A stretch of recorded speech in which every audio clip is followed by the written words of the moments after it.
I've got good news and bad news. The good news is that we're finally making progress on our mission to raise $1,000 for St. Jude this summer by turning $0 into $1,000 profit with cattle. The bad news is we're in the middle of a brutal heat wave here in Virginia, and I've got to ship this beef order out today. I'll bring you along and show you the entire process from start to finish, including how we find out if the beef actually made it to the customer. You're going to want to watch until the end to see that.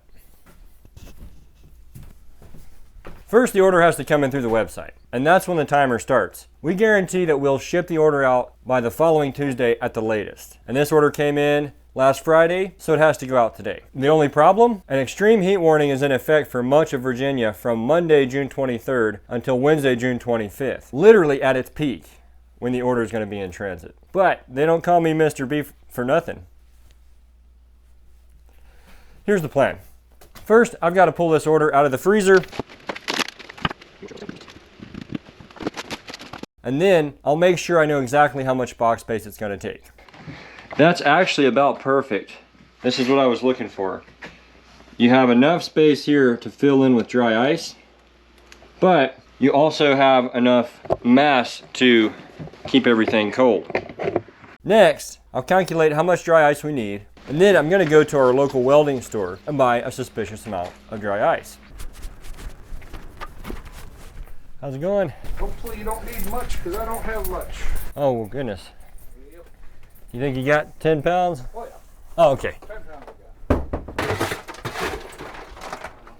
Freak accident. We won't be out again, though. Awesome. Hey, I appreciate you. That is crazy. I call them ahead of time, like every time, and then they're always like, yo, we've got plenty, don't even worry about it. So I didn't call today because I had one order, and then he was like, hopefully you don't need much, because I don't have much. And I was like, oh, well, goodness. You think you got 10 pounds? But then he was like, oh, yeah. So, anyway, we're okay. If we had much more than one box, I would just pick this dry ice up in a cooler, take it back to the farm, pack the orders there, and have UPS come and pick it up. But it's just one cooler, so I'm gonna tape it up here in the truck. And I went ahead and bought the label at home. You can still buy it at the store at this point, but I bought it ahead of time and guesstimated the weight. If I'm off a little bit, they'll just upcharge me. So I'll put the label on here and we'll take it to the UPS store.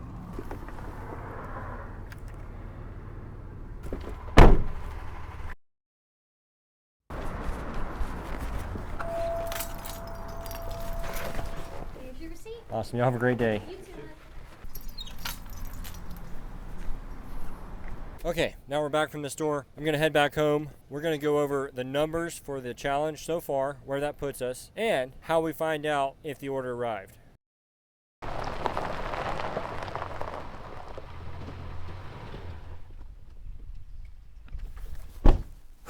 Okay, back home, so let's go over the numbers. As I mentioned, we are trying to raise $1,000 for St. Jude this summer. In order to do that, the goal is to turn $0 into $1,000 with cattle. And that hopefully will also prove that you can still be profitable farming in 2025. How's that going so far? Well, we started off at $0 and we pre-sold $2,700 of ground beef. Sounds like a lot, except for when we went to buy the steer, it cost about $26.50. So we were like already down to 50 bucks. Next, we had to fulfill those orders and we had to pay the processor. And you can go back to episode 2 if you want to get the full breakdown of that. But essentially, we're here at this number now. And after today, with the $440 net that we got after the order was sent out and dry ice was paid for, we should be at roughly negative 750 bucks, which I thought would sound way better than it does. But in the scheme of things, it's not too bad because we still have around $2,200 of inventory. So we can still break even and then get our $1,000 profit if I'm able to sell all that. I've got a couple tactics up my sleeve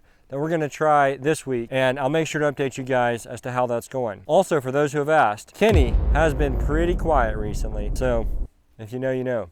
That last post worked. So how are you gonna know if this order arrived in good condition? Well, you're gonna have to subscribe and watch the next video to find that out. Thank you for watching.